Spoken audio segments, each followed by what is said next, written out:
विपत्ति के समय में आपको घबराकर हार नहीं माननी चाहिए। ऐसी स्थिति में आपको अपने अच्छे कर्म, सही विवेक और बुद्धि से काम लेना चाहिए। मुश्किल समय में साहस और अच्छे कर्म ही आपका साथ देते हैं। अगर आप अपने चारों तरफ खुशहाली चाहते हैं तो अपने वाणी पर काबू रखें। गलत शब्द बोलने की जगह राम नाम जपते रहिए। इससे आप भी खुश रहेंगे और आपके घर वाले भी खुश रहेंगे। राम का नाम लेने से आपका मन साफ रहता है। किसी भी काम को करने से पहले राम का नाम लीजिए। सुंदर रूप देखकर न सिर्फ मूर्ख बल्कि चतुर इंसान भी धोखा खा जाते हैं। जैसे मोर दिखने में बहुत सुंदर लगते हैं, लेकिन उनका भोजन सांप है। महाभारत के अनुसार सफलता के लिए मनुष्य को हर दिन करने चाहिए ये 4 काम। हमारे धार्मिक ग्रंथों में कई ऐसी बातें बताई गई हैं जिसे अपने जीवन में अपनाने से सारी परेशानियां दूर हो जाती हैं। ऐसे ही महाभारत में जब युधिष्ठिर श्री कृष्ण से पूछते हैं कि भगवान कौन कौन से काम ऐसे हैं जिन्हें प्रतिदिन करना चाहिए, जिन कार्यों को करने से हमें सुकून मिलता है, इस बात का जवाब देते हुए श्री कृष्ण ने बताया, मनुष्य को अपने जीवन में 4 कार्यों को अपनी दिनचर्या में शामिल कर लेना चाहिए। इससे अनजाने में किए गए सभी पापों से मुक्ति मिल जाती है और इंसान खुश रहता है। 1. दान देना। हिंदू धर्म में दान का बहुत ज्यादा महत्व है। दान करने की परंपरा हम अपने पूर्वजों से सीखते चले आ रहे हैं। मनुष्य को नियमित रूप से जरूरतमंदों को दान देना चाहिए। इसके साथ ही दान करते समय कभी भी दिखावा नहीं करना चाहिए। जो व्यक्ति इन सब बातों को ध्यान में रखकर दान करता है, उसके अनजाने में किए गए सारे पाप नष्ट हो जाते हैं। 2. मन को वश में रखना कहते हैं, इंसान अपने मन को सुधारने और बिगाड़ने का जिम्मेदार खुद ही होता है। मनुष्य का मन चंचल होता है, वह कब किधर भटकता है उसे भी नहीं पता होता है। ऐसे में हमें अपने मन को वश में रखना चाहिए। जिस इंसान का मन वश में नहीं होता है, वह अपनी इच्छाओं को पूरी करने के लिए किसी भी गलत रास्ते पर चल सकता है। 3. हमेशा सच बोलना। जो इंसान सच्चाई की राह पर चलता है, उसके रास्ते में बहुत सी परेशानियां आती हैं, लेकिन उसे एक दिन सफलता जरूर मिलती है। जीवन जीने के लिए हमेशा सच्चाई के रास्ते का चुनाव करना चाहिए। भले ही यह कठिन होता है, लेकिन ऐसे इंसान को हर जगह सफलता मिलती है। 4. तपस्या करना। हमारे शास्त्रों में कहा गया है कि बिना तपस्या के मनुष्य सफल नहीं बनता है। हमें हर रोज भगवान कथा ध्यान रखना चाहिए। अपनी गलती के लिए क्षमा मांगते हुए अच्छे कार्य हेतु तपस्या करना चाहिए। तप से मनुष्य सफल इंसान बनता है। तप करने से कठिन रास्ता आसान बन जाता है। कर्म का फल व्यक्ति को उसी तरह ढूंढ लेता है जैसे कोई बछड़ा सैकड़ों गायों के बीच अपनी मां को ढूंढ लेता है। आत्मा न जन्म लेती है न मरती है, न इसे जलाया जा सकता है, न ही इसे भिगोया जा सकता है। आत्मा अमर व अविनाशी है। इस संसार में कुछ भी स्थायी नहीं है। आत्मा शरीर को वैसे ही छोड़ देती है जैसे मनुष्य पुराने कपड़ों को उतार कर नए कपड़े धारण कर लेता है। मन शरीर का हिस्सा है। सुख दुख का एहसास करना आत्मा का नहीं, शरीर का काम है। मान अपमान, लाभ हानि, खुश होना, दुखी होना सब मन की शरारत है। जब यह संसार ही स्थायी नहीं है तो इस संसार की कोई वस्तु कैसे स्थायी हो सकती है। मैं सभी जीवों में विद्यमान हूं। मैं चींटी में भी विद्यमान हूं और हाथी में भी विद्यमान हूं। सारे रिश्ते नश्वर हैं और केवल शरीर से जुड़े हुए हैं। जैसे ही व्यक्ति की मृत्यु हो जाती है, आत्मा शरीर को छोड़ देती है। आत्मा का शरीर से जुड़े रिश्तों से कोई नाता नहीं रह जाता है। मेरे भी कई जन्म हो चुके हैं, तुम्हारे भी कई जन्म हो चुके हैं। न तो मेरा आखिरी जन्म है आर, न यह तुम्हारा आखिरी जन्म है। वर्तमान परिस्थिति में जो तुम्हारा कर्तव्य है वही तुम्हारा धर्म है। धर्म व्यक्तिगत होता है। मैं किसी के भाग्य का निर्माण नहीं करता, ना ही किसी के कर्म फल में दखल देता हूं। व्यक्ति या जीव का कर्म ही उसके भाग्य का निर्माता होता है। क्रोध इंसान का सबसे बड़ा शत्रु होता है। क्रोध आने पर इंसान की सोचने समझने की शक्ति खत्म हो जाती है। उस व्यक्ति के पतन में ज्यादा समय नहीं लगता। व्यक्ति कर्म करने से कभी छुटकारा नहीं पा सकता है। इसलिए तुम्हें हमेशा कर्म करते रहना चाहिए, क्योंकि कर्म के बिना तुम्हारे शरीर का निर्वाह भी नहीं हो सकता है। परिवर्तन ही संसार में स्थायी है, इसलिए परिवर्तन से नहीं घबराना चाहिए। मन को नियंत्रण में रखना किसी घोड़े के नवजात शिशु को नियंत्रण में रखने जितना कठिन होता है, गुस्से पर काबू रखें। भगवान कृष्ण ने अर्जुन को समझाते हुए कहा था, कितनी भी बुरी परिस्थिति हो, हमें अपने गुस्से पर काबू रखना चाहिए, वरना गुस्से से इंसान का पतन हो जाता है और उसे पता भी नहीं चलता है। देखने का नजरिया, हर व्यक्ति का देखने का अपना अलग अलग नजरिया होता है। ज्ञानी व्यक्ति कर्म और ज्ञान को एक ही तरह से देखता है। वह ज्ञान पाने की इच्छा से लोगों को देखता है। मन पर नियंत्रण, जो व्यक्ति अपने मन पर नियंत्रण नहीं रखता, उसका पूरा जीवन खराब हो जाता है।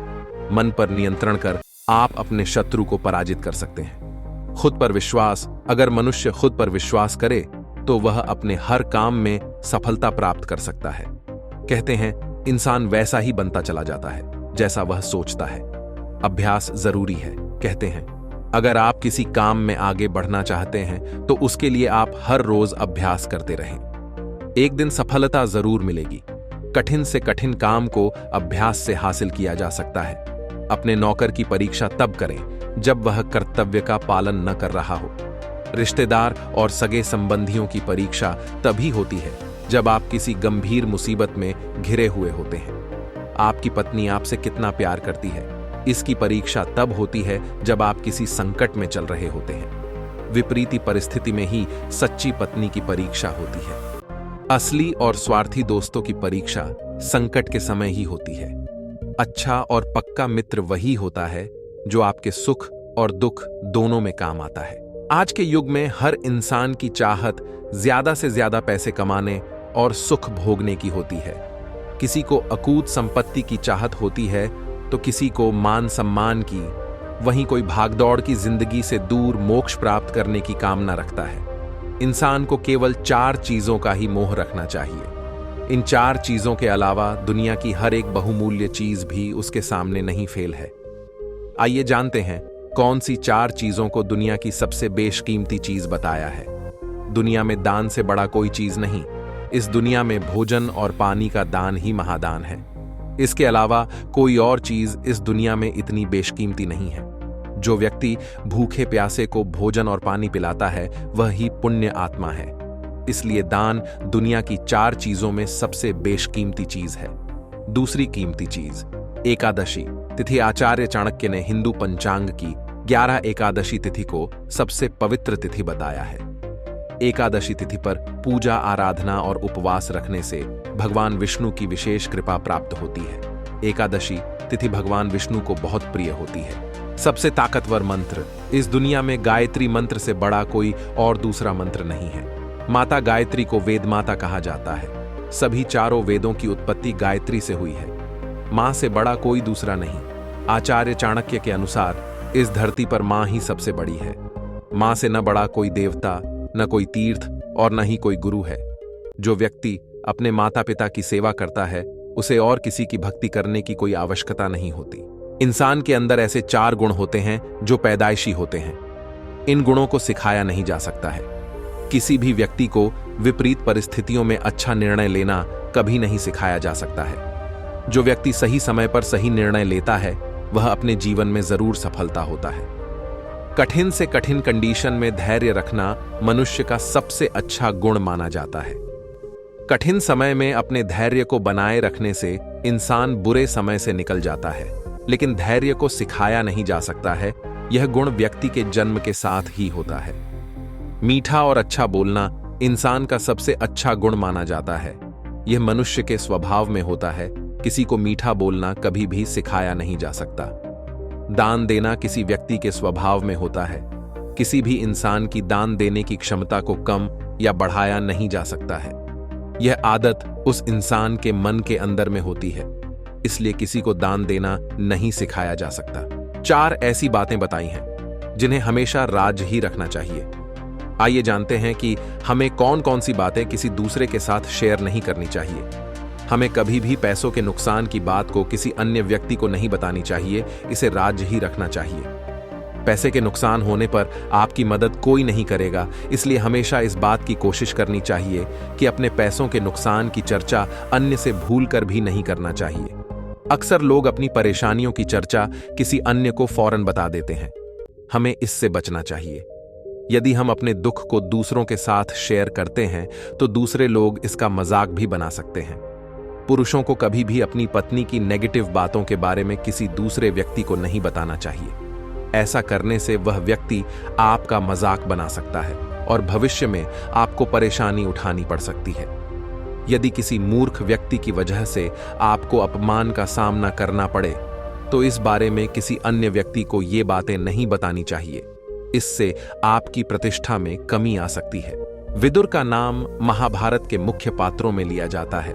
पांडु जब हस्तिनापुर के राजा बने तो उनके प्रधानमंत्री विदुर बने थे। विदुर का जन्म एक दासी के घर में हुआ था। दासी परिवार के होने के कारण उन्हें राजा बनने का अधिकार नहीं था, इसलिए विदुर को राजा का प्रधानमंत्री बनाया गया था।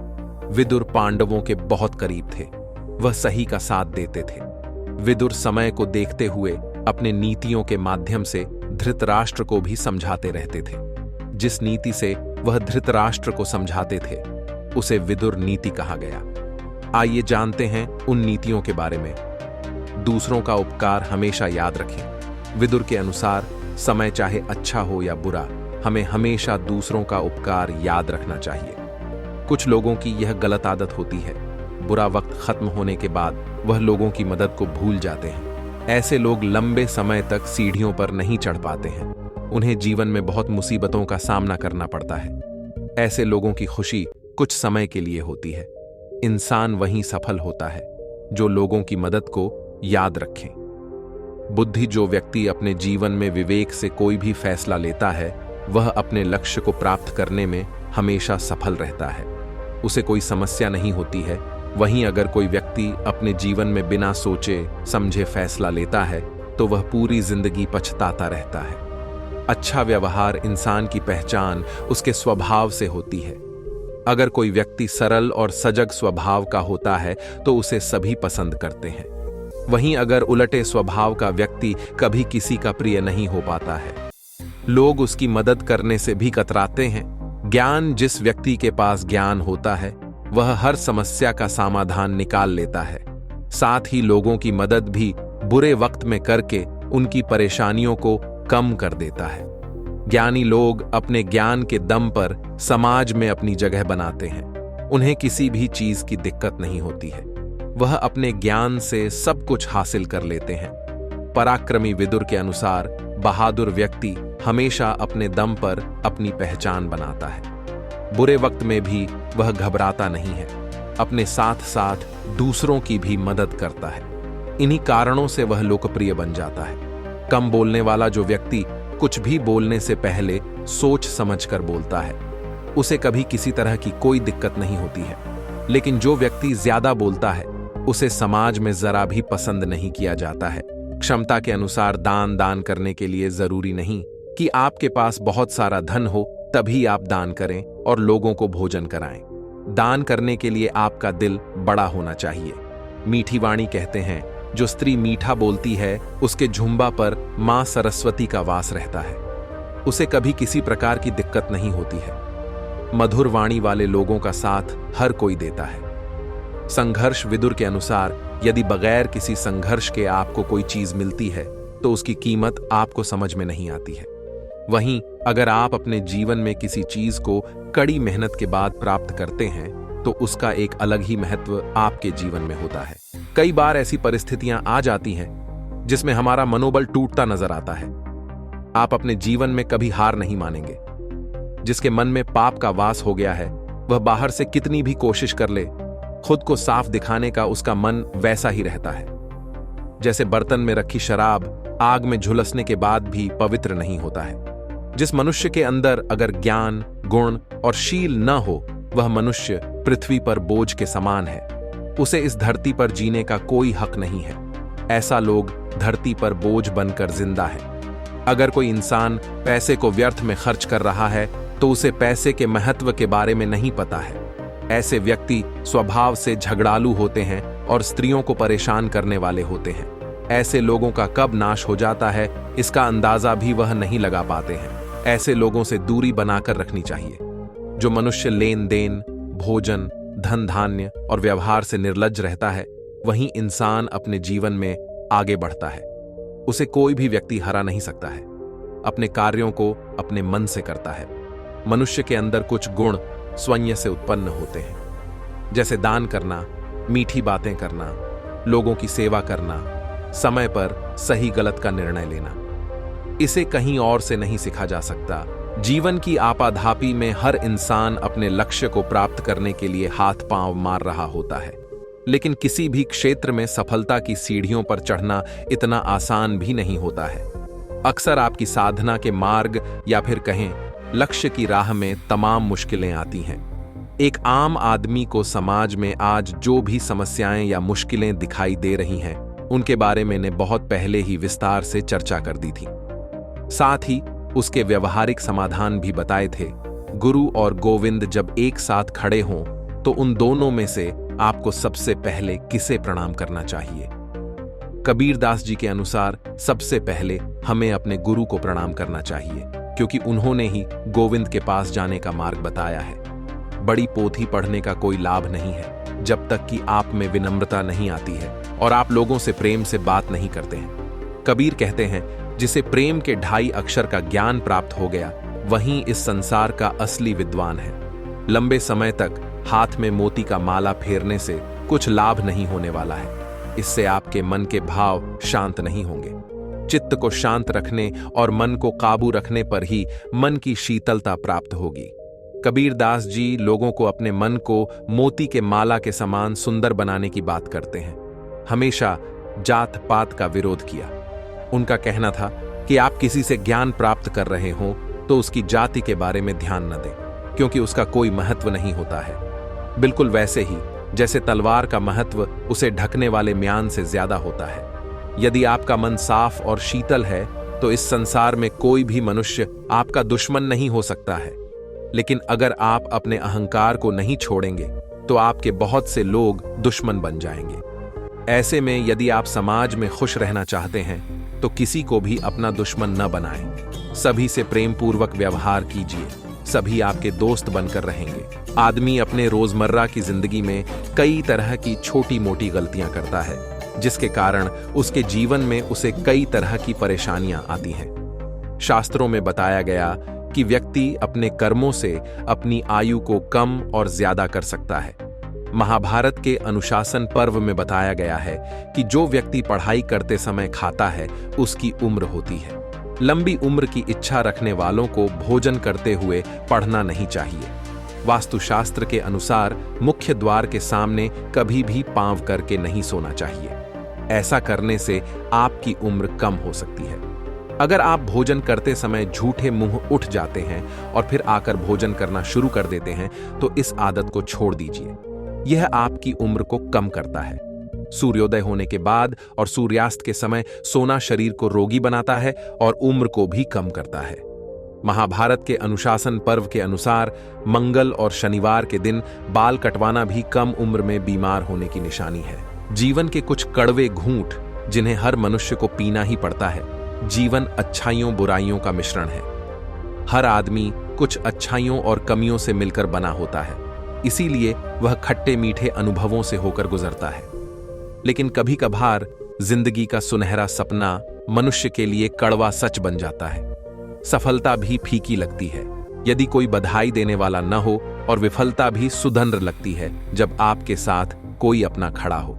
जीवन में आने वाले दुखों को कोसो मत, क्योंकि यह जब भी आता कुछ न कुछ सिखा कर जाता है। जीवन की हर ठोकर केवल गिराने के लिए नहीं होती, कुछ ठोकर जिंदगी का सबक सिखाने के लिए भी होती है। कहते वक्त नूर को बेनूर बना देता है, शाह को हुजर बना देता है। वक्त की कदर कर ए मुसाफिर, वक्त कोयले को भी कोहिनूर बना देता है। सम्मान हमेशा समय और स्थिति का होता है और इंसान उसे अपना समझ लेता है। जिंदगी में जब तक आप काम के हैं तभी तक लोग आपको पहचानेंगे, क्योंकि याद रहे, अक्सर दिया जलाने के बाद माचिस की तिल्ली हर कोई फेंक देता है। ये कलयुग का सबसे बड़ा सच है कि संसार में सभी महिलाएं अपने बेटे को श्रवण बनाना चाहती हैं, लेकिन वह अपने पति को श्रवण बनते नहीं देख सकती। कोई तराजू नहीं होता रिश्तों को तोलने के लिए परवाह बताती है कि ख्याल का पलड़ा कितना भारी है। भगवान और इंसान में केवल एक अंतर होता है, भगवान तन से पत्थर होते हैं और इंसान मन से पत्थर का होता है। जीवन में अपने रिश्तों और पैसों की कदर एक समान करें, क्योंकि दोनों को कमाना मुश्किल होता है और गंवाना आसान होता है। जीवन में सिर झुकाकर देखिए, अभिमान मर जाएगा। आंखें झुकाकर देखिए, पत्थर दिल पिघल जाएंगे।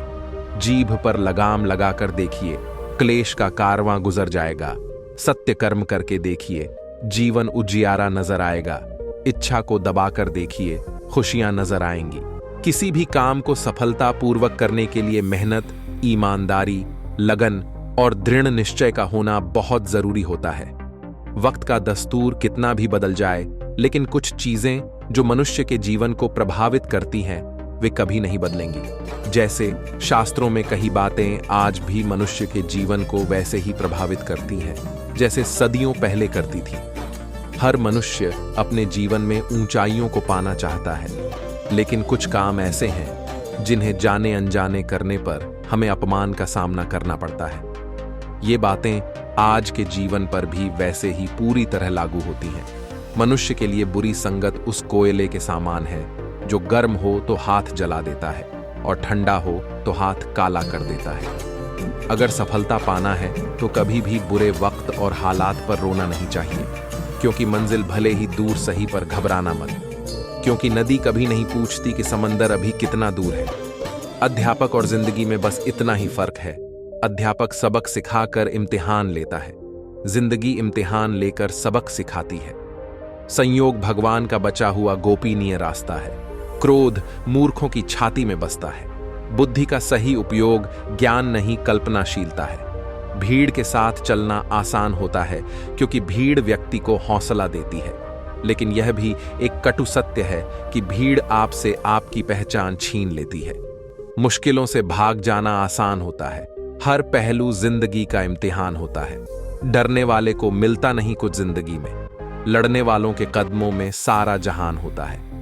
अमीर इतने बनो कि आप कितनी भी कीमती चीज को जब चाहो तब खरीद सको, और कीमती इतने बनो कि इस दुनिया का अमीर से अमीर भी आपको खरीद न सके। अपनी जिंदगी में कभी किसी को कसूरवार न बनाओ, क्योंकि अच्छे लोग जहां खुशियां लाते हैं तो वही बुरे लोग। तजुर्बा, सपने और लक्ष्य में एक ही अंतर है। सपने के लिए बिना मेहनत की नींद चाहिए और लक्ष्य के लिए बिना नींद की मेहनत। मिट्टी का मटका और परिवार की कीमत सिर्फ बनाने वाले को ही पता होती है, तोड़ने वाले को नहीं।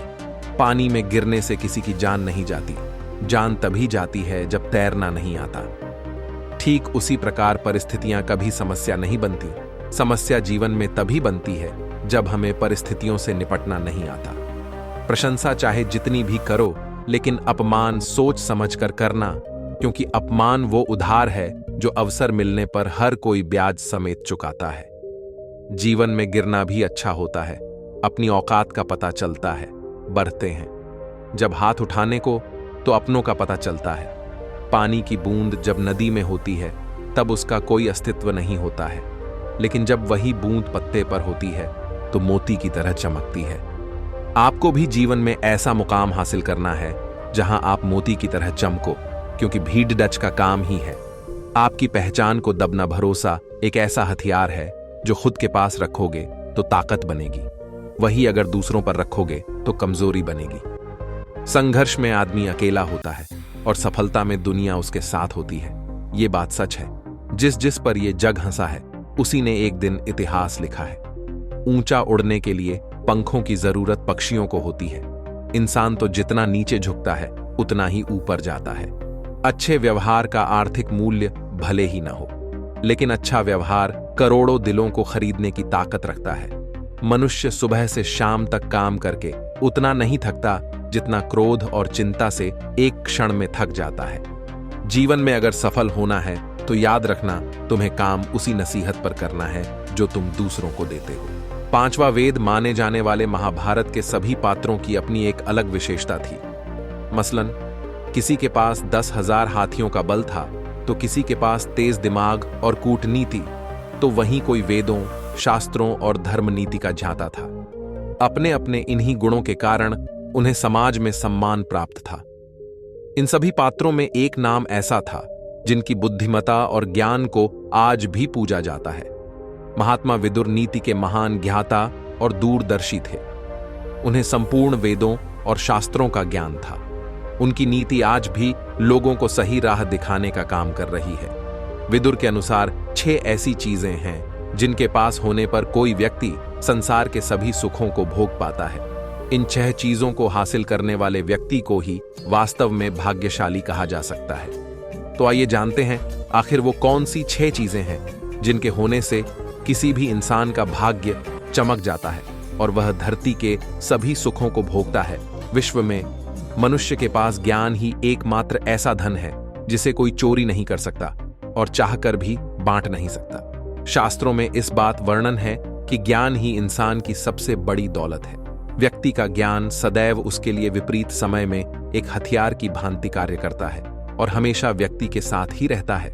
वर्तमान समय में ज्ञान ही व्यक्ति के लिए आय का सबसे बड़ा साधन बन चुका है। वर्तमान समय में व्यक्ति को अपनी जरूरतों को पूरा करने के लिए आय के साधन को जुटाना पड़ता है। जिस व्यक्ति के पास आय के साधन नहीं होते हैं, वास्तव में वह व्यक्ति दुर्भाग्यशाली होता है और उसे जीवन में तमाम तरह की समस्याओं का सामना करना पड़ता है। धनहीन व्यक्ति को अपनी जरूरतों को पूरा करने के लिए दूसरों के आगे हाथ फैलाना पड़ता है। कई बार जब दूसरों के आगे हाथ फैलाने के बावजूद उसकी जरूरतें पूरी नहीं होती तो मजबूरन उसे किसी गलत रास्ते का चुनाव करना पड़ता है। नतीजतन उस व्यक्ति के पास जीवन में पछतावे के सिवा कुछ भी नहीं होता है। ऐसे में जिनके पास आय के साधन होते हैं, उन्हें खुद को भाग्यशाली मानना चाहिए। विदुर नीति के अनुसार जो स्त्री पुरुष मीठा बोलते हैं, उनके ऊपर मां सरस्वती का आशीर्वाद बना रहता है। शास्त्रों में ऐसी मान्यता है कि वाणी में मां सरस्वती का वास होता है। कहते हैं कि बुरे और कटु वचन बोलने वाले लोगों का स्वभाव भी उनकी भाषा की तरह बुरा बन जाता है। मधुर वाणी बोलने वाला मनुष्य अपनी जरूरत को किसी की तृष्णा में परिवर्तित कर सकता है। विदुर के अनुसार जो व्यक्ति मधुर वाणी का स्वामी होता है, भाग्य भी उसकी साथ देता है। रोगों से मनुष्य का शरीर कमजोर पड़ जाता है। बीमार व्यक्ति की मानसिक और शारीरिक शक्तियां नष्ट हो जाती हैं, जिसके कारण वह कोई भी कार्य ठीक से नहीं कर पाता। बार बार बीमार होने से व्यक्ति के संचित धन का भी नुकसान होता है। अगर मनुष्य निरोगी है तो वह भाग्यशाली है। धरती के तमाम सुखों पर भारी है व्यक्ति की निरोगी काया। जो व्यक्ति रोगों से मुक्त होता है, वह धरती के तमाम सुखों को भोग कर सकता है। कहते हैं कि एक सफल इंसान के पीछे एक स्त्री का हाथ होता है। एक स्त्री यदि चाह ले तो किसी घर को स्वर्ग या नर्क में तब्दील कर सकती है। अच्छे स्वभाव और अच्छे आचरण वाली स्त्री घर के पूरे माहौल को खुशनुमा बनाए रखती है, जिस कारण घर में सुख समृद्धि और प्रेम कायम रहता है। जिस व्यक्ति के पास ऐसी धर्मपत्नी हो, वह व्यक्ति वास्तव में भाग्यशाली होता है। इन गुणों को धारण करने वाली स्त्री परिवार को साथ लेकर चलने में विश्वास रखती है। उसके इन्हीं गुणों के कारण परिवार में एकता कायम रहती है। अच्छे आचरण वाली स्त्री घर में लक्ष्मी के समान होती है और उसके यहाँ धन, ऐश्वर्य और प्रेम बना रहता है।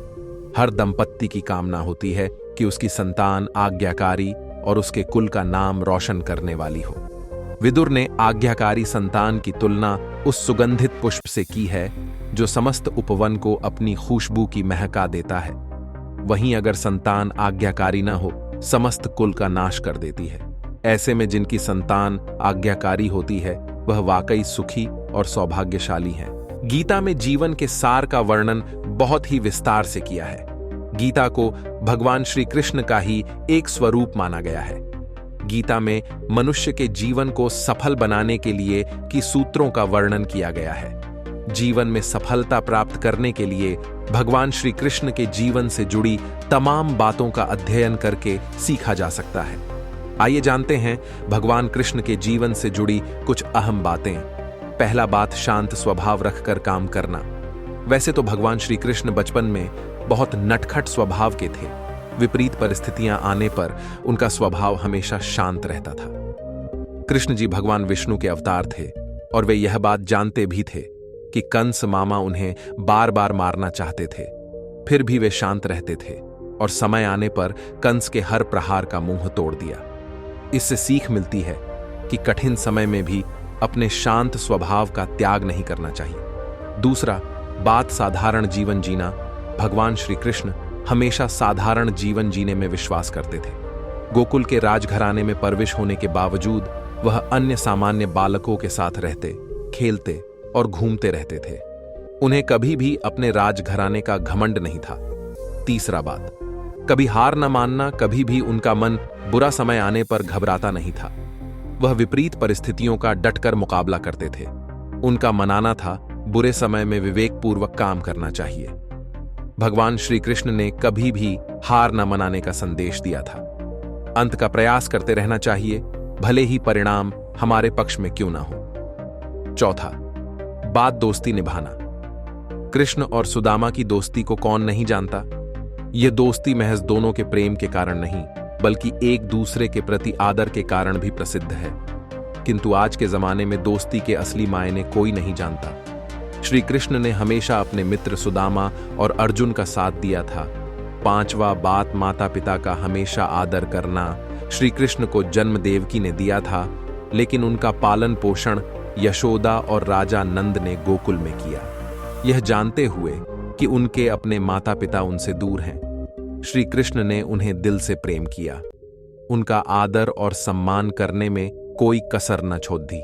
जीवन के तमाम सुख और ऐश्वर्य प्रदान करने वाली देवी मां लक्ष्मी को लेकर हर किसी की चाहत होती है कि वो उसके घर में स्थायी रूप से रहें और उसका धन का भंडार दिन दुगुना रात चौगुना होता रहे। धन की देवी उसी के घर में टिकती हैं जिनके यहाँ पवित्रता होती है।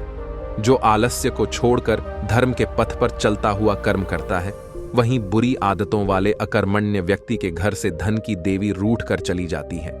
आइए जानते हैं कि वो कौन सी बुरी आदतें हैं जिनके कारण धन और सुख का नाश हो जाता है। वार्ट भर्तृहरि के अनुसार धन की 3 गतियां हैं: दान, भोग और नाश। यदि कोई मनुष्य संपन्न होते हुए भी जरूरतमंद को दान नहीं करता है, तो निश्चित रूप से कुछ समय बाद उसका धन नष्ट हो जाता है। इसी तरह यदि धन होने के बावजूद वह उसे नहीं खर्च करता है, तो भी वह नष्ट हो जाता है।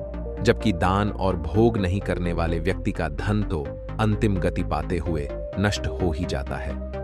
2 बौट शास्त्रों के अनुसार आलस्य को मनुष्य का सबसे बड़ा शत्रु माना गया है। कहते हैं कि आलसी व्यक्ति के यहाँ कभी लक्ष्मी नहीं टिकती है। यदि कोई व्यक्ति अपने काम में टाल मटोल करता है और आज के काम को कल पर टालने की प्रवृत्ति वाला है, तो ऐसे व्यक्ति के पास कभी धन नहीं टिकता है।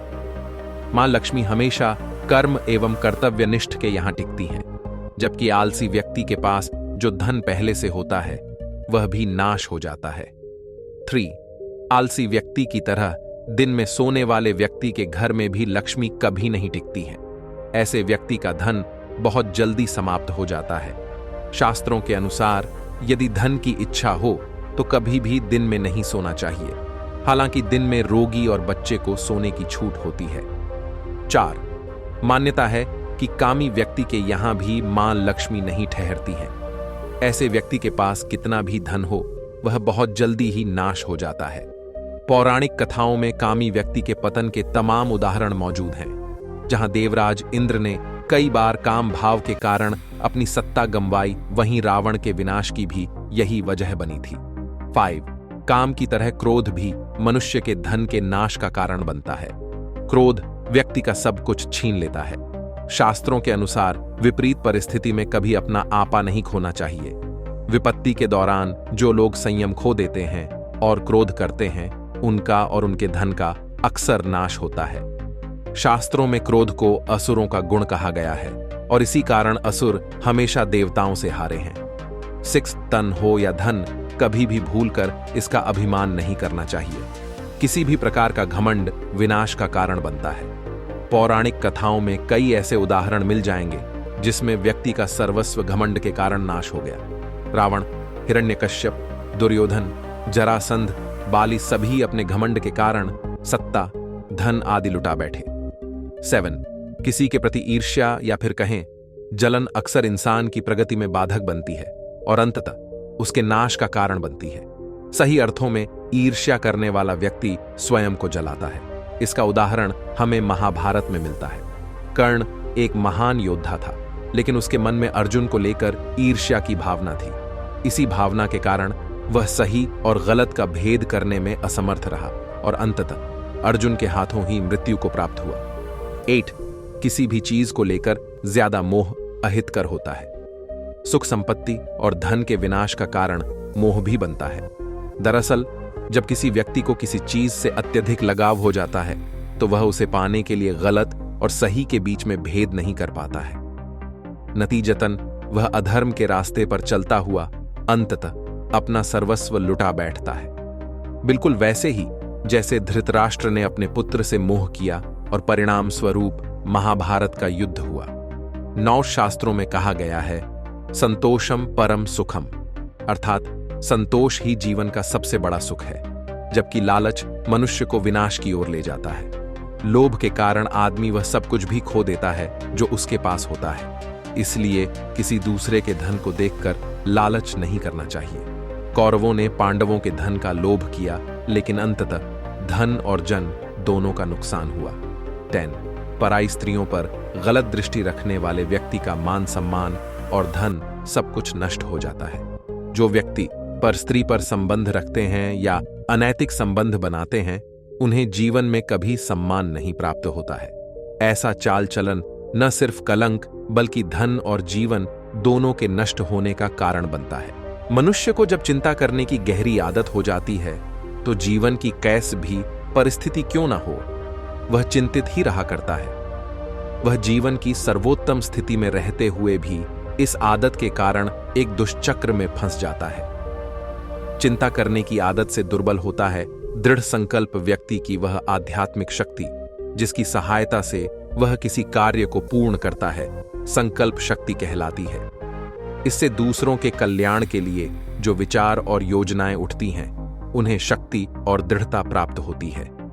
इसके अभाव में व्यक्ति कोई कार्य आरंभ तो कर देता है, परंतु ज्यों ही कोई समस्या आ जाती है तो लोग उसकी आलोचना करने लगते हैं और वह उस कार्य को पूरा किए बिना ही छोड़ देता है। आपके अंदर दृढ़ संकल्प है तो आप एक बार कोई कार्य हाथ में लेते हैं अथवा अपने मन में कुछ प्राप्त करने के लिए निश्चित कर लेते हैं तो धैर्यपूर्वक उस कार्य को पूरा करने की दिशा में संलग्न रहते हैं। चाहे कितनी भी बाधाएं और आलोचना क्यों न हो, आप तब तक पुरुषार्थ करते रहते हैं जब तक वह कार्य पूर्ण न हो जाए। जीवन की अनेक बाधाओं और अवरोधों से यह शक्ति दुर्बल हो सकती है। आप उनका सामना समुचित आध्यात्मिक दृष्टिकोण से करेंगे तो उससे आपका संकल्प बढ़ेगा। बाधाओं के बीच ही आपकी शक्ति और तीव्र होगी, परंतु आध्यात्मिक अंतर्दृष्टि के अभाव में जितनी बार भी आपके समक्ष बाधाएं और समस्याएं आएंगी, आप निराशा और दुख के सागर में पूरी तरह डूब जाएंगे और आपका संकल्प दुर्बल हो जाएगा। कई कारणों से आपका संकल्प दुर्बल होता है। इनमें सबसे प्रमुख है चिंता करने की आदत। व्यक्ति इस सत्य की उपेक्षा कर देता है कि यह संसार एक दिव्य ईश्वरीय योजना है और ईश्वर इच्छा से नियंत्रित होता है। इस शाश्वत सत्य की अवहेलना करने वाले व्यक्ति को ईश्वर के प्रति समर्पित होने की कला नहीं झांत है। परिणामतः उसके मन में चिंता, उद्वेग और विभिन्न प्रकार की उलझन उत्पन्न हो जाती है।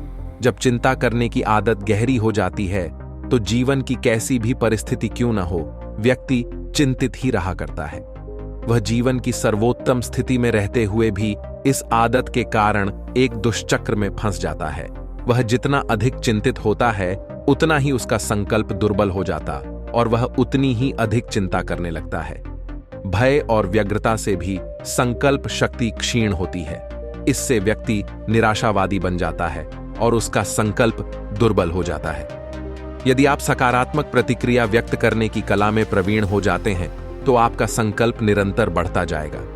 इसके विपरीत आप अच्छाई की उपेक्षा कर केवल ऋणात्मक पक्ष यानी बुराई देखते रहेंगे तो आपकी संकल्प शक्ति दुर्बल होती जाएगी। इस सत्य को कभी नहीं भूलिए कि आप अपने भाग्य के निर्माता स्वयं हैं। आप अपने लोगों के लिए प्रेरणा स्रोत हो सकते हैं, परंतु जब एक अजनबी आपके अहंकार को चोट पहुंचाने वाली एक कड़वी बात कह देता है तो आप कई दिन और सप्ताह तक उत्तेजित और व्यग्र रहते हैं। आप बहुत सारे कार्य संभाल भले ही लें, परंतु जीवन को संभालना आपके लिए कठिन हो जाता है। कमियों को पहचानें। संकल्प शक्ति को विकसित करने के लिए यह आवश्यक है कि आप चिंतनशील होकर आत्मनिरीक्षण करें। यदि आप में आत्मनिरीक्षण का अभाव है तो आंतरिक शक्ति और संकल्प वृद्धि करने की एक अनमोल प्रक्रिया से आप वंचित रह जाते हैं। अपने प्रति ईमानदार तथा निष्कपट रहते हुए अपने मन का विश्लेषण और उनकी कमियों को पहचानने का प्रयास करें। बदल जाए और कुछ विकसित कर जाए। और जैसे जैसे आप बड़े होते जाएं तथा अधिक उपलब्धि हासिल करते जाएं, वैसे वैसे संभवतः आपके लक्ष्य भी बढ़ते जाएं। अगर आप अपनी पसंद को सीमित करते हैं केवल उस तक जो संभव और तर्कसंगत है, तो आप अपने को काट लेते हैं उससे जो आप वास्तव में चाहते हैं, और जो कुछ रह जाता है वह है बस समझौता। बड़े सपने देखो। व्यावहारिकता और संभावनाओं को देखते हुए अपने सपनों व परिकल्पनाओं में कटौती मत कीजिए। आपको अपने लक्ष्यों की पूर्ति की दिशा में हर एक कदम के बारे में पूरी जानकारी होना जरूरी नहीं है। बस तय कीजिए कि आप क्या चाहते हैं। इतना जानें कि आप इसके हकदार हैं। विश्वास कीजिए आप ऐसा कर सकते हैं और फिर शुरू कर दें और इसे होने दें। अपने को असीम संभावनाओं के लिए तैयार कीजिए। देखिए, चमत्कार होंगे। अब इस संभावना पर विचार कीजिए, अगर आप स्वयं ही सब कुछ कर पाते हैं, तब आपका सपना संभवतः बहुत बड़ा नहीं है। आपने अपने सपनों की सूची तैयार की है। आपने ब्रह्मांड को अपना ऑर्डर दे दिया है। यह भविष्य के लिए आपका लिखित अनुरोध है। हमारे सारे सपने सच हो सकते हैं अगर हमारे अंदर साहस है उनके लिए काम करने का।